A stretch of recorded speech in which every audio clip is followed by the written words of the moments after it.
నమస్తే జీవధార ఆగితే special focus కి స్వాగతం. బిరబిరా ప్రవహించే కృష్ణమ్మ బీడువారుతోంది. వర్షాభావ పరిస్థితులతో పంట పొలాలు వట్టిపోతున్నాయి.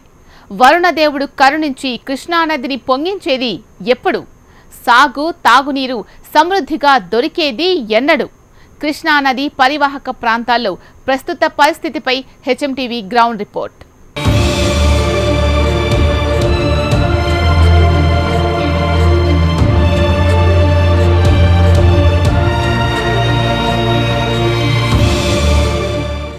దక్షిణ భారతదేశంలో రెండో అతిపెద్ద నది కృష్ణ. మహారాష్ట్రలోని పడమటి కనుమల్లో పుట్టి హంసల దీవి వద్ద బంగాళాఖాతంలో కలుస్తుంది. సుమారు 1400 కిలోమీటర్లు ప్రయాణిస్తూ అనేక ప్రాంతాలను సస్యశ్యామలం చేస్తుంది. కానీ అది ఒకప్పటి మాట. తెలుగువారి కృష్ణవేణిగా పిలుచుకునే జీవనది కృష్ణమ్మ తన ఉనికిని కోల్పోతోంది. అయితే ఈ పరిస్థితికి కారణమేంటి? అనేక ఉపనదులను కలుపుకొని బిరబిరా పరుగులు పెట్టే కృష్ణానదికి వచ్చిన కష్టమేంటి? తెలుసుకుందాం రండి.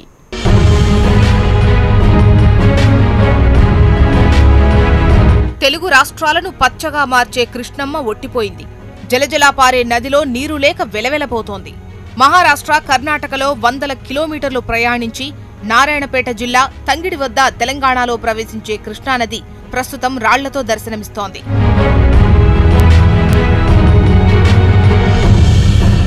తెలంగాణలో ప్రవేశించే ముందు కృష్ణలో భీమానది కలుస్తుంది. దీనినే కృష్ణా భీమా సంగమం అని పిలుస్తారు. అయితే వర్షాభావంతో జీవనది సంగమం వద్ద పరిస్థితి ఎలా ఉందో మీరే చూడండి. ప్రస్తుతం మనం కృష్ణానది తెలంగాణలో ప్రవేశించే తంగిడి వద్ద ఉన్నాం. ఈ తంగిడికి పవిత్ర సంగమం అని మరో పేరుంది. ఏదైతే పడమర నుంచి ఎక్కడో మహాబలేశ్వరంలో పుట్టి మహారాష్ట్ర, కర్ణాటకల మీదుగా ఇక్కడ కృష్ణానది ప్రవహిస్తుంది. మరోవైపు ఉత్తరం నుంచి కృష్ణానదికి ఉపనది అయిన భీమానది ఇక్కడ కలుస్తుంది. ఈ రెండు నదుల కలయికే పవిత్ర సంగమంగా చెబుతారు. ఇదిలా ఉంటే కృష్ణానది ప్రస్తుతం ఎడారిని తలపిస్తుంది. వర్షాభావ పరిస్థితులతో ఇసుక మేటలు, మట్టి దిబ్బలు కనిపిస్తున్నాయి. ఇటు నదికి ఆవలి వైపు కర్ణాటక ప్రాంతంలో ఇక్కడి నుంచి 6 కిలోమీటర్ల దూరంలో గిరిజాపూర్ దగ్గర దాదాపు 1.5 కిలోమీటర్ల పొడవుతో 10 మీటర్ల వెడల్పుతో సమాంతరంగా చెక్ డ్యాము నిర్మించారు. ఇది అక్రమ కట్టడమని తెలంగాణ ప్రాంత వాసులు గగ్గోలు పెట్టినప్పటికీ కర్ణాటక ప్రభుత్వం వినలేదు. దీంతో ఎప్పుడైతే వర్షాలు సమృద్ధిగా పడి సర్ప్లస్ వాటర్ వస్తే తప్ప కృష్ణానది నీళ్లు దిగువకు వచ్చే పరిస్థితి లేదు. తంగిడి నుంచి జూరాల వరకు కూడా కృష్ణానది పరివాహక ప్రాంతంలో ఇరు రాష్ట్రాల ప్రజలు ఉన్న నీటినే మోటారు పంపులతో తోడుకొని ప్రస్తుతం సాగునీటికి వినియోగించుకునే పరిస్థితి నెలకొంది. వర్షాభావ పరిస్థితులకు తోడు పొరుగు రాష్ట్రాలు అనుసరిస్తున్న విధానాలు కృష్ణానది ఎండిపోవడానికి కారణమవుతున్నాయి. పొరుగున ఉన్న కర్ణాటక రాష్ట్రంలో చేపట్టిన అనేక అక్రమ అడ్డుకట్టల వల్ల కృష్ణమ్మ నీరు తెలంగాణకు పూర్తి స్థాయిలో దక్కకుండా పోతోంది. దీంతో మక్తల్ నియోజకవర్గంలోని పరివాహక ప్రాంతంలో పంటలు ఆశించిన స్థాయిలో సాగుబడికి నోచుకోవడం లేదు. చెంతనే కృష్ణమ్మ ఉన్నా పంటలను తడుపుకోలేక మిన్నకుండాల్సిన పరిస్థితి. కృష్ణమ్మ నీటిని ఒడిసి పట్టుకోలేకే ఈ సాగునీటి కష్టాలు ఎదురవుతున్నాయని రైతులంటున్నారు. వర్షం ఇప్పుడు నవంబర్, డిసెంబర్, జనవరి దగ్గర నీళ్ళు అవుతాయి. అయిన తర్వాత వర్షం లేకుండా చాలా ఇబ్బంది అయింది. ఇప్పుడు అదే వర్షం ఏమైనా పడితే మనకి సలహా అవుతుంది. మన నీళ్ళు లేవు. ఇక్కడ మన కృష్ణానది నుంచి ఇక్కడ భీమనది దగ్గర ఆడికి ఆగిపోతున్నాం. నీళ్ళు ముందర వస్తలేవు, ఏం లేవు. ఇప్పుడు జలాలంతా బంద్ అయిపోయినాయి. బోర్లు వేయాలంటే బోర్లో నీళ్ళు లేవు. ఇప్పుడు కొంచెం వేస్తాము, ఒక 2 రోజులు 3 రోజులకి మళ్ళీ భూమిలో నీళ్ళు డౌన్ అయిపోతాయి. ఇప్పుడు మళ్ళీ నీళ్ళు ఇట్లా బోర్ వేసుకుంటాము. మనకి చాలా ఇబ్బంది అయిపోయింది. ఇప్పుడు మళ్ళీ నెక్స్ట్ పంట ఇప్పుడు జూన్ నుంచి మళ్ళీ ఆకుమడి ఇత్తనాలు వేయాలి. ఆయన తర్వాత బయలు పొలం దున్ని దాంట్లో పత్తి ఇత్తనాలు కానీ, ఏమైనా జొన్న కానీ, ఏమైనా ఇది మన కంది కానీ పెట్టాలా. మరి వర్షం కరెక్ట్గా అయితే మనకి సలహా అవుతుంది. లేకుంటే రైతులకి ఇంకా చాలా ఇబ్బంది అయిపోతుంది. మనకి ఇక్కడ నీళ్ళు లేవు. నీళ్ళు లేక పంట చాలా ఇబ్బంది ఉంటుంది. ఎకరాకి 40 వచ్చేది 30 వస్తుంది ఒక ఎకరాకి. ఒక్కొక్కరిది ఏమీ అయ్యలేదు. పంట పైరే వేసింది, ఇది ఇత్తనాలకు సమయం అయ్యలేదు. వాళ్ళది నీళ్ళు లేక ఎండిపోయింది, పైరే కలసాయింది. ఒకరొకరు నీళ్ళు నింతానే వచ్చింది పంట 40-45 వచ్చింది. నది పక్కన ఉంటే కూడా నీళ్ళు లేవు కదా. నీళ్ళు ఉంటే అంత పంట, నీళ్ళు ఏరు ఎండిపోయింది. ఏం చేస్తావు? నది ఉంటే లిఫ్ట్ ఉంటుంది, గవర్నమెంట్ వాళ్ళు ఎడిసిపోయారు దాన్ని. రైతులు అందరు వేసుకుని చేస్తున్నాము. అది అస్సలు నీళ్ళు లేవు, ఏం చేయమంటే అక్కడ నీళ్ళు ఉంటే కదా చేసేది ఏమన్నా. నీళ్ళు లేవు, చాలా ఇబ్బంది ఉండదు, మాది పరిస్థితి గంభీర ఉండదు. కర్ణాటకలో ఉన్న అక్రమ అడ్డుకట్టల వల్ల కృష్ణానదిలో నీటి ప్రవాహం సక్రమంగా సాగడం లేదు. కనీసం ఒక్క పంటకు కూడా పూర్తి స్థాయిలో నీరు అందించలేకపోతున్నారు. పక్కనే కృష్ణానది ప్రవహిస్తున్నా తాగునీటి సమస్యతో అల్లాడిపోతున్నారు కృష్ణ మండలం ప్రజలు. తంగిడి ప్రాంతంలో చెక్ డ్యాం నిర్మిస్తే తమకు సాగు తాగునీరు పుష్కలంగా లభిస్తుందని ఇక్కడి రైతులు అంటున్నారు. మాకు ఏమంటే ఇక్కడ కృష్ణా నది ఉంది, భీమా రెండు కలిపిన వీడ మాకు ఏం లాభం లేదు. నీళ్ళు వచ్చినంటే పోతాయి కిందికి. మాకు దీని కింద ముందర 2 పంటలు వస్తుండే సంవత్సరానికి, ఇప్పుడు ఒకటే పంట అయింది. బోరుల మొత్తం బతిపోయినవి, బోళ నీళ్ళు లేవు, ఏం లేదు. మాకు చాలా కష్టం ఉంది ఇప్పుడు. ఈ సంవత్సరాలు తిన్నికి లేదు, అంత పరిస్థితి ఉంది ఇప్పుడు. మాకు చెక్ డ్యామ్ కావాలా. ఇక్కడ కృష్ణా సంగం దగ్గర చెక్ డ్యామ్ అయితే చాలా మంచిగా ఉంటుంది. మేము 2 పంటలు పడతాము, బోర్ల నీళ్ళు వస్తాయి, బాయిల నీళ్ళు వస్తాయి, అంతా బాగా మంచిగా అవుతుంది అనేది నాది ఆశ ఉన్నది. పైనుండి అక్కడ చెక్ డ్యాములు కట్టినారు, అక్కడనే బందీ అయినవి, ఇక్కడ రావు. ఇక్కడ వస్తారు. యాదగిరి ఉన్నది, ఇక్కడ గూగల్ కాడ ఉన్నది, ఇక్కడ మళ్ళీ ఇక్కడ జవదడిగి ఉంది, గూడూరు ఉంది, మళ్ళా ఇరేనూరు కాడ ఉంది, అక్కడనే పోయినవి, మనకేం రావు. మాకు ఇక్కడ కడితే చాలా మంచిగా ఉండదు అనేది నాకు అభిప్రాయం ఉంది. చెప్పుకోవడానికి అంతే 2 నదులు కలుస్తాయి, కానీ తాగడానికి నీళ్ళు లేవు. ఎద్దులు తాగడానికి కూడా నీళ్ళు లేవు నదిలో. చెప్పుకోవడానికి పంటలు బాగా పండవు. మాకు అసలు ఏం లేదు, ఎండ అస్సలు నీళ్ళు లేవు. చెప్పుకోవడానికి 2 నదులు, కానీ తాగడానికి నీళ్ళు లేవు. ఉప్పు నీళ్ళు తాగుతాం మేము. మాకు నీళ్ళు వ్యవస్థ చేయాలి.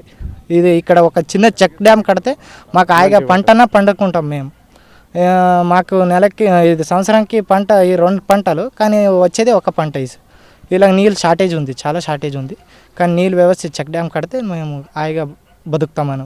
తెలంగాణ ప్రభుత్వము మాకు ఇప్పుడైనా చూసి, మా రైతులు కష్టాలను చూసి, బాధలను చూసి ఓ చిన్న చెక్ డ్యామ్ కడితే చాలు, మాకు సాయమైనట్టు మేము రైతులు బతుకుతాం అంతే. ఇక తంగిడి నుంచి జూరాల వరకు కృష్ణా పరివాహక ప్రాంతంలో దాదాపు 22,000 ఎకరాలు పంట సాగవుతోంది. మొత్తం 6 లిఫ్ట్లతో రైతులకు నీరు అందించే ఏర్పాటు చేశారు.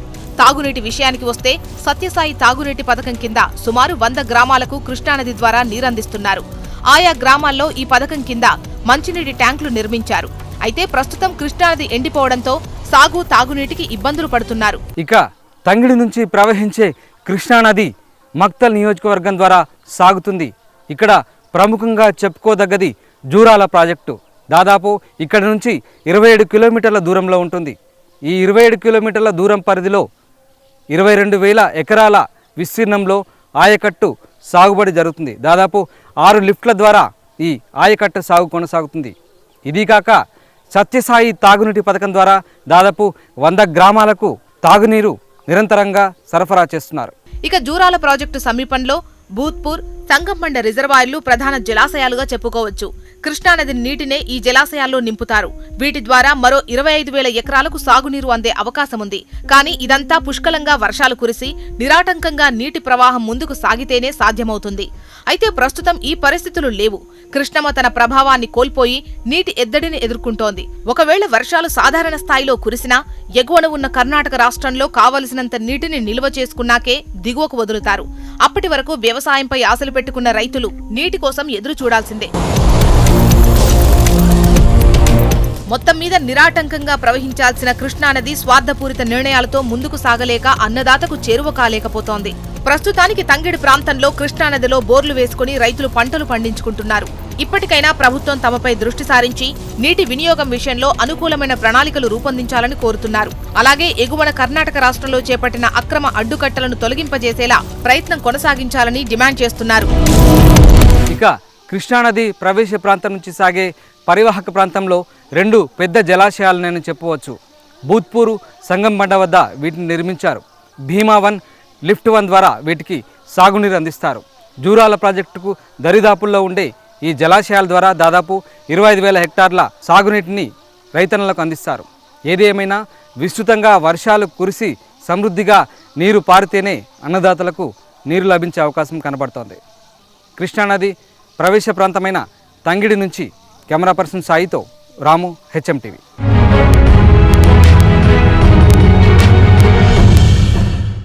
జీవధార ఆగితే స్పెషల్ ఫోకస్లో ఇప్పుడు ఒక చిన్న విరామం తీసుకుందాం.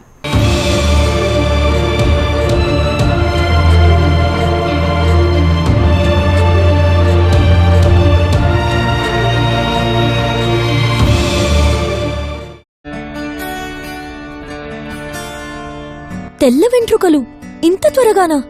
వీటికి కలర్ వేసి దాచిపెట్టాలనుకోను. తెల్ల వెంట్రుకలు రావడం సమూలంగా ఎలా ఆపను? సమర్పిస్తున్నాం కొత్త true roots botanical hair tonic, ఒక రెవల్యూషనరీ హెయిర్ రూట్ స్ప్రే. ఇది కొత్త తెల్ల వెంట్రుకలను రావడాన్ని ఆపుతుంది సమూలంగా. తెల్ల వెంట్రుకలకి కారణం మెలనిన్ కొరత. ట్రూ రూట్స్ లోని నేచురల్ ఎక్స్ట్రాక్ట్స్ వెంట్రుకల కుదుళ్లలోకి పోయి మెలనిన్ ని పెంచుతాయి. 90 రోజుల వరకు రెగ్యులర్ గా వేసుకోండి. దీనితో కొత్త తెల్ల వెంట్రుకలు రావడం ఆగిపోతాయి సమూలంగా. ఇప్పుడు తెల్ల వెంట్రుకలు రావడాన్ని సమూలంగా ఆపండి విత్ ట్రూ రూట్స్. నగల పథకంలో ప్రతి నెల మీరు కట్టేది డబ్బు కాదండి, మీ కష్టార్జితం. అందుకే మొదటి నెల ఇన్స్టాల్మెంట్ ని మీకోసం నేనే కడతాను. నగల VAలో కూడా 50% నేనే భరిస్తాను. మీరే చెక్ చేయండి. ఈ సదుపాయాలు మరెక్కడా దొరకదు. అదే మీ లలిత జ్యువెలరీ. ఈ అమ్మను దాటి ఏవీ రాలేవు. బొద్దింకలు సైతం ప్రవేశపెడుతున్నాం బేగాన్ కాక్రోచ్ స్ప్రే. బొద్దింకల నుంచి మీ వంటగదిని రక్షించే ఒక సరికొత్త మార్గం. బేగాన్ ఇప్పుడు ఇంట్లో మీదే అధికారం. SC Johnson. ప్రతి స్పోర్ట్స్ లో వాళ్ళ ఏజ్కి సంబంధం లేకుండా రాణించిన వాళ్ళు చాలా మంది ఉన్నారు. కానీ మనం మొదలు పెట్టాలంటే నువ్వైతే పనికిరావు. నాకు 10 సంవత్సరాలు ముందున్న అర్జున్ కావాలి. ప్రవాహం లాంటి ప్రసంగం, ఊపు తెచ్చే ఉపన్యాసం, వెనకబడిన తరగతులు ఇంకా ఇంకా అట్టడుగుకు తొక్కివేయబడుతుంటే ఒక్క మాట మనసుని కదిలిస్తుంది, ఉత్సాహానికి ఊపిరిలూదుతుంది. आपका आप पर भरोसा होना चाहिए. నోరు పెగలని రోజులు పోయాయి, కాళ్ళునికే రోజులు మారాయి. ఇప్పుడిక ఉద్వేగం పంచే మాటలు, ఉత్తేజం పెంచే చణుకులు. వద్దకి రండి, వేదికపై విజేతలవ్వండి. ఇలా మాట్లాడతానని అనుకోలేదు. ఇంత కాన్ఫిడెన్స్ గా నేను మాట్లాడతానని నాకు తెలియదు. HMTV Kausalya school of life skills ఆధ్వర్యంలో శిక్షణా కార్యక్రమం వక్త. వివరాలకు 9553586062.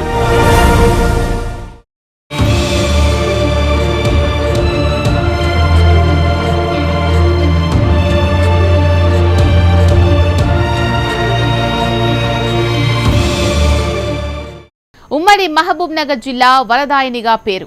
2 లక్షల ఎకరాలకు సాగునీరు అందించే సామర్థ్యం. 2 దశాబ్దాలుగా రైతులకు సిరులు పండించింది. అలాంటి జూరాల ప్రాజెక్ట్ నేడు నీళ్లు లేక వెలవెలబోతోంది. ఒండ్రు మట్టి తేలి జీవకళను కోల్పోయింది. దీనికి కారణమేంటి? జూరాల ఆయకట్టులో ప్రస్తుతం సాగు పరిస్థితి ఎలా ఉంది? ప్రాజెక్టుపై ఆధారపడ్డ జలాశయాలు నిండేదెప్పుడు?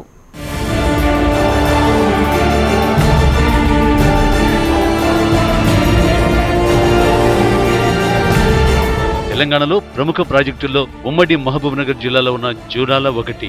కృష్ణా నది తెలంగాణలో ప్రవేశించిన తరువాత ఈ నదిపై ఉన్న మొదటి ప్రాజెక్టు ఇదే. బహుళార్థ సాధక ప్రాజెక్టుగా పేరుగాంచిన జూరాలను 2 లక్షల ఎకరాలకు సాగునీరు అందించే దిశగా నిర్మించారు. 2 దశాబ్దాల క్రితం నిర్మితమైన ఈ ప్రాజెక్టు ప్రస్తుతం జీవకళను కోల్పోయింది.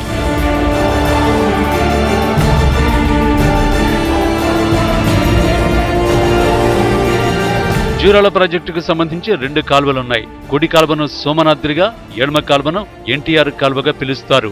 సోమనాద్రి ద్వారా గద్వాల, ఆలంపూర్ నియోజకవర్గాలకు, NTR కాలువ ద్వారా ఆత్మకూరు, వనపర్తి, కొల్లాపూర్ నియోజకవర్గాలకు సాగునీరు అందుతుంది. వర్షాభావ పరిస్థితుల నేపథ్యంలో ప్రస్తుతం జూరాల పరిస్థితి ఎలా ఉందో తెలుసుకుందాం. కృష్ణానది పరివాహక ప్రాంత ప్రస్తుత పరిస్థితిని తెలుసుకునే ప్రయత్నంలో భాగంగా ప్రస్తుతం మనం జూరాల ప్రాజెక్టు వద్ద ఉన్నాం. కృష్ణానది తెలంగాణలో ప్రవేశించిన తర్వాత ఇది అతిపెద్ద బహుళార్థ సాధక ప్రాజెక్టుగా చెప్పవచ్చు. ఈ జూరాల ప్రాజెక్టు కింద దాదాపు 2 లక్షల ఎకరాల సాగునీరు ఆయకట్టు అందించే ఉద్దేశంతో నిర్మించబడ్డ అతిపెద్ద ప్రాజెక్టు ఇది.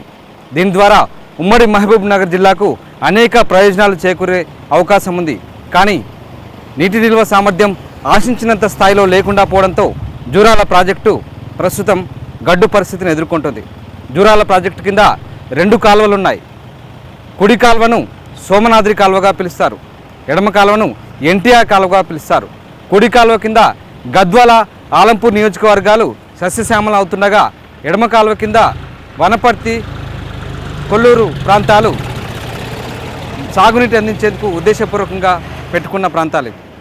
అయితే ప్రస్తుతం జూరాల ప్రాజెక్టు నిల్వ సామర్థ్యం 11 టీఎంసీలు ఉండగా కేవలం 9 టీఎంసీలు మాత్రమే నిల్వ చేసుకునేందుకు వీలు పడుతోంది. ఎగువ నుంచి నీరు రాక ప్రస్తుతం జూరాల ప్రాజెక్టు ఎండిపోయి కనిపిస్తోంది. నీటి మట్టం పూర్తి స్థాయిలో పడిపోయింది. ఎండాకాలంలో కనీసం 4 టీఎంసీలు ఉండే జూరాల ఇప్పుడు వెలవెలబోతోంది. మరోవైపు ఈ ప్రాజెక్టుపైనే ఆధారపడిన రామన్పాడు, జంబులమ్మ జలాశయాల్లో నీటి నిల్వలు తగ్గిపోతున్నాయి. ఇదే పరిస్థితి మరికొద్ది రోజులు కొనసాగితే తాగునీటి సమస్య తప్పదు. ఎగువన కర్ణాటక రాష్ట్రంలోని నారాయణపూర్ డ్యాం నుంచి నీరు విడుదలైతే తప్ప గండం గట్టెక్కలేం. దీనిపై కర్ణాటక ప్రభుత్వానికి ఎన్నిసార్లు వినతులు అందించినా ఫలితం లేదు. ఉమ్మడి మహబూబ్ నగర్ జిల్లాకు వరప్రదాయనిగా చెప్పుకునే జూరాల ప్రాజెక్టు ప్రస్తుతం ఎండిపోయి కనిపిస్తుంది. జూరాల ప్రాజెక్టులో నీటి మట్టాలు పూర్తి స్థాయిలో పడిపోయాయి. ఎండాకాలంలో కూడా కనీసం 4 టీఎంసీల నీరు నిల్వ ఉండే జూరాల ప్రాజెక్టు నీరు లేక వెలవెలబోతుంది. ప్రస్తుతం ఈ జూరాల ప్రాజెక్టుకు జలగ్రహణం పట్టిందని చెప్పవచ్చు. జూరాల ప్రాజెక్టు కింద 2 ప్రధాన రిజర్వాయర్లు అయినటువంటి జంబులమ్మ, రామన్పాడు తాగునీటి రిజర్వాయర్లో కూడా పూర్తిగా నీటి ఎద్దడి నెలకొంది. ఇప్పుడున్న పరిస్థితుల్లో జూరాల ప్రాజెక్టు పూర్తిగా ఇంకిపోయినట్లే చెప్పవచ్చు. ప్రాజెక్టు అధికారుల అవగాహన లేమి, కొందరు నేతల స్వార్థం వల్ల జూరాల ప్రాజెక్టుతో పాటు అనుబంధ రిజర్వాయర్లకు ఈ పరిస్థితి దాపురించినట్లు ఆరోపణలు వినిపిస్తున్నాయి. జూరాల ప్రాజెక్టుకు ఎగువన కర్ణాటకలోని నారాయణపూర్ డ్యాం నుంచి నీరు విడుదలైతే తప్ప గండం నుంచి గట్టెక్కే పరిస్థితి కనిపించడం లేదు. దీంతో తెలంగాణ ప్రభుత్వం నుంచి కర్ణాటక ప్రభుత్వానికి ఎన్నిసార్లు వినతి పత్రాలు సమర్పించినప్పటికీ ఫలితం లేకుండా పోయింది. నారాయణపూర్ డ్యాం నుంచి కనీసం 3 టీఎంసీల నీరు విడుదల చేయమని కర్ణాటక ప్రభుత్వాన్ని కోరినా ఫలితం లేకుండా పోయింది. సాగునీరు ఎలా ఉన్నా ప్రస్తుతం తాగునీటి విషయమై ఆందోళన వ్యక్తమవుతోంది. ఎగువ రాష్ట్రాల్లో ప్రాజెక్టులు, జూరాలలో పూడిక పెరిగిపోవడంతో నీటి నిల్వ సామర్థ్యం పడిపోయింది. దీంతో తాగునీటి జలాశయాలకు నీరు అందించలేని పరిస్థితి ఏర్పడింది. జూలై మొదటి వారం వరకు జూరాల ప్రాజెక్టుకు వరద నీరు వచ్చే అవకాశం లేదు. ఈ నేపథ్యంలో అప్పటి వరకు జోగులాంబ, గద్వాల జిల్లాలో తాగునీటి అవసరాలు తీరతాయా అనేది ప్రశ్నార్థకమే. మనకి 20 సంవత్సరాలు నీళ్ళు రాబట్టి వద్దంటే నీళ్ళు వస్తున్నాయి 2 పంటలకి. అటువంటిది మనకి 17 టీఎంసీలు నీళ్ళు నిలువండి. మన వానకాలం పంట, యాసక పంట పండినా మళ్ళీ తూకాలకు నీళ్ళు వస్తుండే. అటువంటిది మొత్తం పైనుంచి నీళ్ళు వచ్చేసి మొత్తం బూడికలు పారి మళ్ళీ అందులో కొని దానికి వచ్చేది 2 ఎడమ 2 కాలంలో ఉండే. మన ప్రభుత్వం లాస్ట్కి గద్వాలకి నీళ్ళు తాగని కూడా చాలా ఘోరంగా పరిస్థితి అయిపోతుంది. ఒకవేళ అన్నం లేకుంటే నీళ్ళు లేకుండా మొత్తం జనాలు బతకలేరు. పంటలు అంటే ఇటు సైడ్ తర్వాత కదా, కనిష్టం నీళ్ళదన్నా ఇప్పుడు మంచికి తాగనీకనే నీళ్ళు అయితే కంపల్సరీ కావాలి. ఇప్పుడు ఇంకా మనకు నీళ్ళు రావాలా, ఇంకా వర్షాకాలం రావాలంటే ఇంకా 2 నెలలు టైం పడుతుంది. ఇప్పుడే చాలా ఘోరంగా నీళ్ళు తాగని కూడా చాలా పరిచయంగా అవుతుంది. ఇప్పుడు జమలమడ కానీ గద్వా ఇది మన డ్యామ్ జూరాల డ్యామ్ కానీ దానికి భుజం మొత్తం తెలిగేసి మనకి ఇప్పుడు పైన కూడా డ్యాము ఐకట్ చేస్తున్నాం కదా, ఆ ప్రయత్నం చేసి మనకి లాస్ట్ ఒక్కొక్క పంటకు వచ్చి నీళ్లు తాగనీక ఈ ప్రభుత్వాలు ఏదన్నా కానీ ప్రభుత్వాలు దానికి చర్యలు తీసుకొని లాస్ట్కి భరిత చేసినారు కదా, దానికన్నా చేసి నీళ్ళు తాగనీకనన్నా చేయాలని మా రైతులు డిమాండ్ చేస్తున్నాం. ప్రాజెక్టుల్లో పూడిక పేరుకుపోవడం సహజమే అయినా వాటిని తొలగించడంలో అలసత్వం వహిస్తున్నారని రైతులు విమర్శిస్తున్నారు. గతంలో 2 పంటలు పండించుకునేవారమని, ప్రస్తుతం 1 పంటకు కూడా ఇబ్బందిగా మారిందని అంటున్నారు. ప్రాజెక్టులో పేరుకుపోయిన మట్టిని తొలగిస్తే మేలు జరుగుతుందని రైతులు చెబుతున్నారు. ఫస్ట్ మనకి జూరాల ప్రాజెక్టు నుంచి నీళ్లు విడుదలైనప్పుడు పుష్కలంగా నీళ్ళు వస్తుండే సార్. 2 కార్లకి నిరాటకంగా వస్తుండే. తర్వాత పాలకుల నిర్లక్ష్యం అయితేనేమి, అధికారుల నిర్లక్ష్యం అయితేనేమి పూడిక పేరుకుంటూ పోతుంది. పూడిక పేరుకపోవడం సహజం. దీనిపైన అధికారులు కానీ తర్వాత నాయకులు కానీ అలసత్వం ప్రదర్శిస్తున్నారు. ఇటువంటి ఈ తీవ్ర ధోరణితోన నీళ్లు లేకుండా దాదాపుగా ఈ ప్రాజెక్టు నుంచి ఉమ్మడి పాలమూరు జిల్లా రైతులు తర్వాత ప్రజలు తాగునీరు, సాగునీరు ముఖ్య వనరు ఇది. ఇంకోటి గతంలో వలస పోతున్నారు ఇక్కడ నుంచి రైతులు కానీ కూలీలు అందరూ. ఆ వలసలు ఆగిపోయినాయి. అయితే వీరి నిర్లక్ష్యం వల్ల మళ్ళీ వలస బాట పట్టే ప్రమాదం ఉంది. కానీ ఆ తక్షణ చర్యలు తీసుకున్నాలని ఈ తెలంగాణ రైతాంగ సమితి నుంచి మేము డిమాండ్ చేస్తున్నాము. గత సంవత్సరాలను పోల్చుకొని చూస్తే ఈ సంవత్సరం అయితే చాలా రైతుకు ఇబ్బందికరంగా ఉంది. జూరాల ప్రాజెక్టులో ఒండు మట్టి పేరుకోవడం వలన 2 పంటలు పండించుకోలేకపోతున్నాము. అయితే పేరుకు జూరాల ప్రాజెక్టు మాకు 14 కిలోమీటర్ల దూరంలో ఉన్న పేరుకు మాత్రమే అది ఉపయోగపడుతున్నట్టు ఉంది. 2 పంటలకి నీళ్లు ఏమాత్రం వస్తలేవు. అయితే దీనికి పాలకుల మెప్పు కొరకు ముందుకు ముందు జిల్లాలకు తరలింపడం వలన ఇక్కడ ఉన్నటువంటి రైతులు చాలా ఇబ్బందులు ఎదుర్కొంటున్నారు. కాబట్టి దీనిపైన చర్య తీసుకొని ఒండును తొలగించి రైతులకు 2 పంటలు పండించుకునేటట్టు చేయగలని విజ్ఞప్తి చేస్తున్నాం. 20 ఏళ్ల క్రితం జూరాల ప్రాజెక్టు పూర్తయిన సమయంలో తమ కష్టాలు తీరిపోతాయని రైతులు భావించారు. అయితే 2 దశాబ్దాలు గడుస్తున్నా పూర్తి స్థాయి భరోసాతో సాగు చేయలేకపోతున్నారు. జూరాల ప్రాజెక్టు పూర్తయితే తమ కష్టాలు తీరుతాయని 20 సంవత్సరాల క్రితం ఆయకట్టు రైతులు సంబరపడ్డారు. కానీ 2 దశాబ్దాలు గడిచినా ఇప్పటి వరకు భరోసాతో సేద్యం చేసింది లేదు. తెలంగాణ ప్రభుత్వం ఇప్పటికైనా జూరాల ప్రాజెక్టు దుస్థితిపై దృష్టి సారించాల్సిన అవసరం ఉంది. పాలమూరు ఎత్తిపోతల పథకంతో పాటు మహబూబ్ నగర్ జిల్లా పెండింగ్ ప్రాజెక్టును పూర్తి చేయాలని పూనుకున్న ప్రభుత్వం జూరాల ప్రాజెక్టులో నీటి నిల్వ సామర్థ్యాన్ని పెంచేందుకు దాని ఆవశ్యకతను గుర్తించాల్సిన అవసరం ఉంది. కెమెరా పర్సన్ సాయితో రాము, జూరాల ప్రాజెక్టు నుంచి.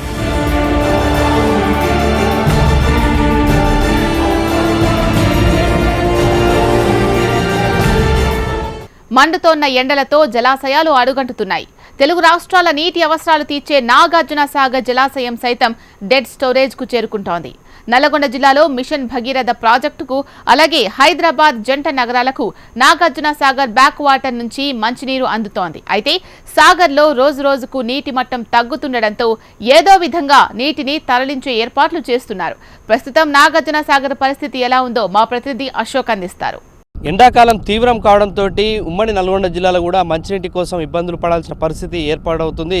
ప్రధానంగా నాగార్జున సాగర్ జలాశయంలో 590 అడుగుల గరిష్ట నీటి సామర్థ్యం కానీ ప్రస్తుతం 514.5 అడుగుల నీరుకు చేరుకుంది. దీంతో ఎగువ నుంచి శ్రీశైలం నుంచి వచ్చేటువంటి నీటి మీదనే నాగార్జున సాగర్ జలాశయం ఆధారపడి ఉంది. ప్రస్తుతం శ్రీశైలం నుంచి 3700 క్యూసెక్ల నీరు వచ్చి చేరుతుంది. అలాగే నాగార్జున సాగర్ ద్వారా కుడి కాలువకు, అలాగే మెయిన్ పవర్ హౌస్తో పాటు హైదరాబాద్ జంట నగరాలకు, అలాగే నల్గొండ జిల్లా త్రాగునీటి అవసరాల కోసం మిషన్ భగీరథ ద్వారా అందించినటువంటి అక్కంపల్లి బ్యాలెన్సింగ్ రిజర్వాయర్ ద్వారా దాదాపు 1800 క్యూసెక్ల నీటిని నాగార్జున సాగర్ బ్యాక్ వాటర్ నుంచి ఎత్తిపోస్తున్నారు. ప్రధానంగా చూసినట్లయితే అయితే ప్రస్తుతం ఉన్నటువంటి 514 అడుగులు మరికొన్ని 15 రోజుల పాటు మాత్రమే వచ్చినటువంటి నేపథ్యంలో అధికారులు కూడా దాని తగ్గట్లు ఏర్పాటు చేస్తున్నారు. నాగార్జున సాగర్ జలాశయంలో 510 అడుగులను కనిష్ట నీటి సామర్థ్యంగా పేర్కొంటారు. దీంతో నాగార్జున సాగర్ బ్యాక్ వాటర్గా పేర్కొన్నటువంటి అక్కంపల్లి బ్యాలెన్సింగ్ రిజర్వాయర్ పుట్టంగండి ద్వారా ఏదైతే హైదరాబాద్ జంట నగరం కావచ్చు, నల్గొండ జిల్లాకు సంబంధించినటువంటి మంచినీటి అవసరాల కోసం 590 అడుగుల నుంచి కూడా నీటిని తీసుకునేందుకు అత్యవసరమైనటువంటి మోటార్లను బిగించేందుకు కూడా ఇప్పటికే అధికారులు టెండర్లు పిలిచినటువంటి పరిస్థితి కనిపిస్తుంది. మొత్తంగా చూసినట్లయితే ఇంకా 2 నెలల పాటు, అంటే ప్రస్తుతం ఏప్రిల్ సగం అయిపోయిన నేపథ్యంలో ఏప్రిల్ సగంతో పాటు అలాగే మే, జూన్ వరకు కూడా ఇంకా 2.5 నెలల పాటు నాగార్జున సాగర్ జలాశయంలో ఉన్నటువంటి నీటిని కేవలం మంచినీటి అవసరాల కోసం ఉపయోగించే విధంగా తెలంగాణ ప్రభుత్వం ప్రత్యేక ఏర్పాట్లు చేస్తున్నప్పటికీ అయితే నీరు లభ్యత లేని కారణంగా ప్రధానంగా ఎగువ ఉన్నటువంటి శ్రీశైలం నుంచి వచ్చేటువంటి వాటర్ పైన ఆధారపడాల్సిన అవసరం ఉంది. ఎందుకంటే నాగార్జున సాగర్ జలాశయానికి సంబంధించినట్లయితే జూలై చివరి వారం లేదా ఆగస్టు, సెప్టెంబర్లో ఎగువ నుంచి వరద నీరు వస్తుంది. కానీ ప్రస్తుతం వర్షాలు లేనటువంటి సందర్భం కావచ్చు, ఎగువ నుంచి వరద నీరు రానటువంటి సందర్భంలో ప్రస్తుతం ఉన్న నీటినే హైదరాబాద్ జంట నగరాలతో పాటు నల్గొండ జిల్లాకు సంబంధించి ప్రధానంగా మిషన్ భగీరథ ద్వారా అందించేటువంటి నీటి కోసం ప్రత్యేకంగా ఏర్పాటు చేస్తున్నటువంటి పరిస్థితి కనిపిస్తుంది. కేవలం ఇంకా అయితే డెడ్ స్టోరీలో పేర్కొన్నటువంటి సాగర్లో చూసినట్టయితే ఇంకా 4 అడుగుల నీరు మాత్రమే ఉంది. దీన్ని ఇంకా చాలా జాగ్రత్తగా వెళ్లాల్సిన పరిస్థితి ప్రస్తుతం నాగార్జున సాగర్ నుంచి కనిపిస్తుంది. ఇది నాగార్జున సాగర్ జలాశయం దగ్గర ఉన్నటువంటి తాజా పరిస్థితి. వర్షాభావ పరిస్థితులు, ఎగువ రాష్ట్రంలోని ప్రాజెక్టులతో కృష్ణానది జీవకళ కోల్పోయింది. మన రాష్ట్రంలో ఉన్న ప్రాజెక్టులు ఎండిపోతున్నాయి. ఈ పరిస్థితి ఇలానే కొనసాగితే సాగు, తాగునీటికి కష్టమే అనే అభిప్రాయం వ్యక్తమవుతోంది.